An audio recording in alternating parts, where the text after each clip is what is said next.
Mysterious state of Desert Sahara. Part 19.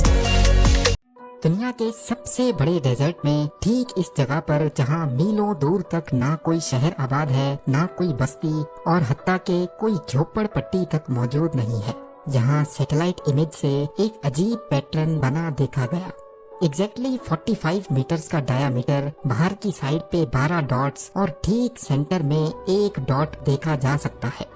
حیران کرنے والی بات تو یہ ہے کہ ڈیزرٹ کے بیچوں بیچ اتنی ایکوریسی سے بنا یہ پیٹرن کوئی اکیلا نہیں ہے، بلکہ تھوڑا زوم آؤٹ کرنے پر معلوم پڑا کہ سیم ایک جیسے 8 پیٹرن بالکل اسٹریٹ لائن میں بنے ہوئے ہیں۔ ان تمام پیٹرنز کی شیپ، ان کا سائز اور ان کا ڈایا میٹر ایک جتنا ہی ہے، اور سب سے بڑھ کر یہ کہ ان سارے پیٹرنز کے درمیان ٹھیک 420 میٹرز کا فاصلہ ہے۔ ایسا نہیں کہ کہیں 440 میٹر تو کہیں 400 میٹر، سب کے درمیان ایگزیکٹلی 420 میٹر کا ہی فاصلہ ہے۔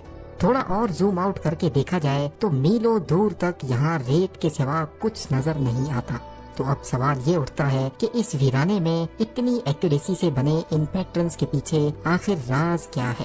سہارا دنیا کا سب سے بڑا ڈیزرٹ ہے، اتنا بڑا کہ اس کے اندر انڈیا جیسے 3 ملک اور پاکستان جیسے 11 ملک فٹ آ سکتے ہیں۔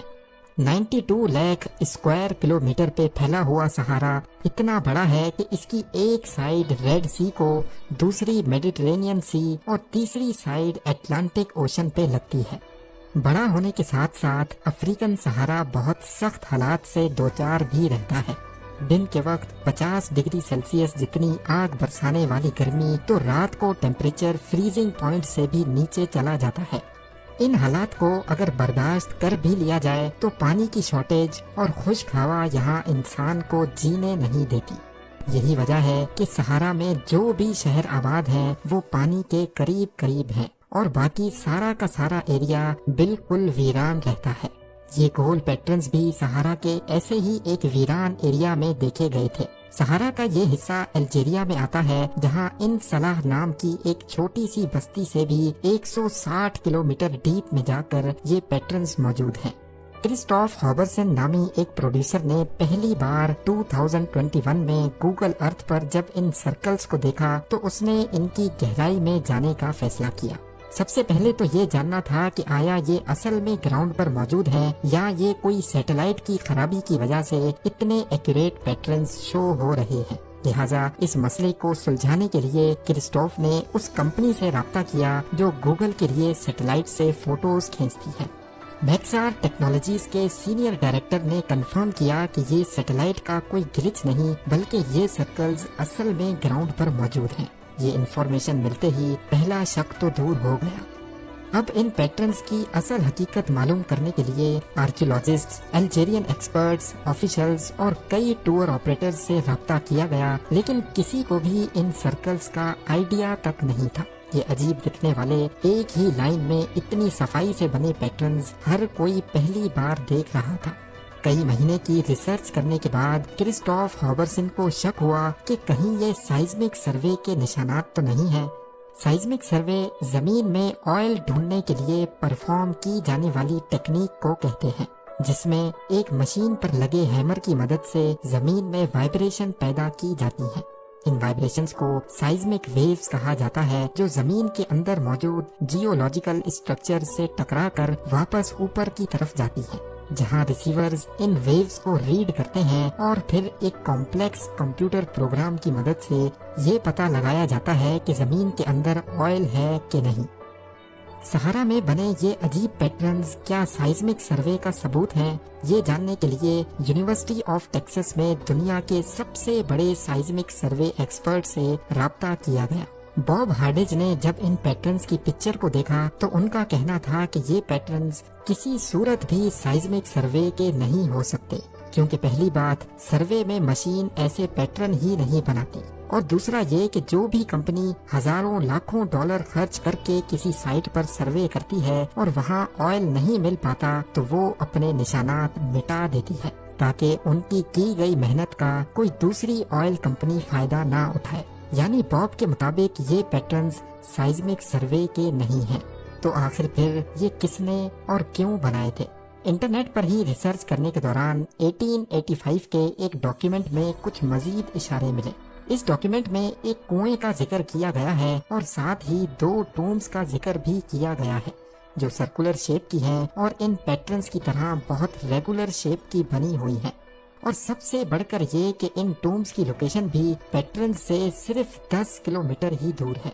افریقن صحارا میں ان ٹومز کو ٹیمولس کہا جاتا ہے، جہاں ہزاروں سال پہلے رائل کنگز کو دفنایا جاتا تھا۔ 10,000 سال پہلے بنائے جانے والے ان ٹومز کو اگر ان پیٹرن سے کمپیئر کیا جائے تو ان کی شیپ اور ڈیزائن میں کافی واضح فرق دیکھا جا سکتا ہے۔ اپنے شک کو کنفرم کرنے کے لیے ایک ٹونیشین آرکیولوجسٹ سے کانٹیکٹ کیا گیا جس نے الجیریا کے اس حصے میں کافی ریسرچ کی ہے۔ ان کا کہنا تھا کہ ان پیٹرنز کا ٹومب سے تو کوئی تعلق نہیں ہے، پر ایسا معلوم ہوتا ہے کہ یہ جو کچھ بھی ہے اس کا تعلق پانی سے ہے۔ 2,500 سال پہلے ریگستان میں پانی نکالنے کے لیے ایک ٹیکنیک استعمال کی جاتی تھی جس کو فگارا یا پھر کنات کہا جاتا ہے۔ اس ٹیکنیک میں زمین کے اندر پہلے ایک کنواں کھودا جاتا تھا اور پھر سلوپ پر کئی شافٹس ہوا گزرنے کے لیے کھودی جاتی تھی، پھر سلوپ کے باٹم سے کنویں تک ایک اور شافٹ کھودی جاتی تھی جس میں سے پانی ہوتا ہوا ٹھیک یہاں سے آ کر نکلتا تھا۔ اس ٹیکنیک کی مدد سے بنا کسی محنت کے خود بخود پانی زمین سے نکالا جاتا تھا، جو ریگستان میں کھیتی باڑی کرنے اور جانوروں کے لیے بہت کام آتا تھا۔ پہلے تو یہ سمجھا گیا کہ یہ پیٹرنز بھی شاید کنات یا پھر فگارا ہیں، لیکن تھوڑی ریسرچ کے بعد ہی معلوم پڑا کہ ریگستان میں جہاں کناتیں پہلے سے موجود ہیں ان کے آخر میں کوئی نہ کوئی آبادی ہوتی ہے، آبادی نہیں تو ہریالی ضرور ہوتی ہے، لیکن ان پیٹرنز کے آخر میں کیا ان سے 160 کلومیٹر دور تک نہ کوئی آبادی ہے اور نہ ہی کوئی ہریالی۔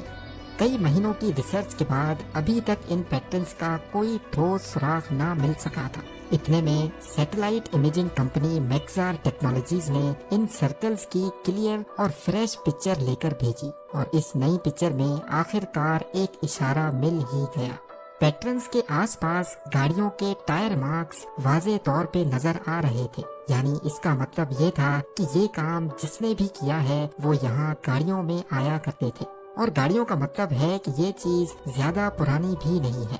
خیر، اب ان پیٹرنز کی اصل حقیقت جاننے کے لیے وہ اسٹیپ اٹھانے کا فیصلہ کیا گیا جس کو شروعات سے ہی اوائڈ کیا جا رہا تھا۔ جی ہاں، صحرا کی کڑکتی گرمی میں ان پیٹرنز کے پاس کسی کو خود جانا پڑے گا۔ الجیریا سے تعلق رکھنے والے ایک ویڈیو جرنلسٹ نے یہ کام اپنے سر لے لیا، اور کیونکہ یہ ایک انتہائی مشکل ایڈونچر تھا اسی لیے کئی مہینوں پہلے سے اس کی تیاری شروع کر دی گئی۔ یہاں تک صرف پہنچنا ہی کم از کم 3 دن کا لگاتار سفر ہے۔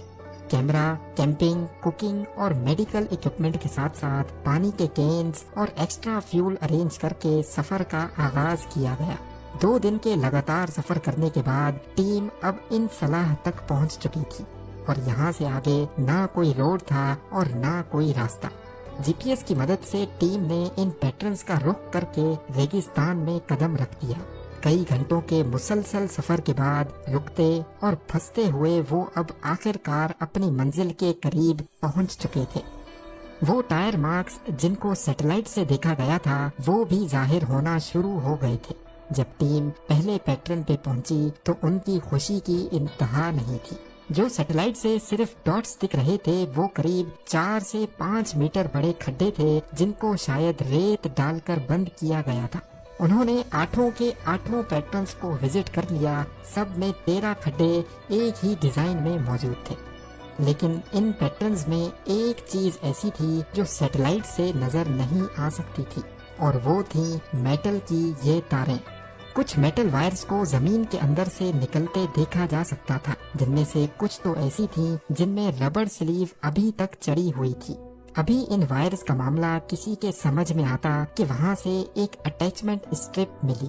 یہ اسٹرپ عام طور پہ سامان کو باندھنے کے لیے استعمال ہوتی ہے، اور اس اسٹرپ پہ ایک اسٹیمپ لگی تھی جس پہ کچھ لکھا ہوا تھا۔ جب اس کو ٹرانسلیٹ کیا گیا تو معلوم پڑا کہ یہ اسٹیمپ ایکسپلوسیو اور ایمونیشن بنانے والی کمپنی کی تھی۔ جی ہاں، ان کھڈوں میں ڈائنامائٹ تھا۔ یہ ڈائنامائٹ کب، کیوں اور کس نے ڈالا تھا یہ جاننا بہت ضروری تھا۔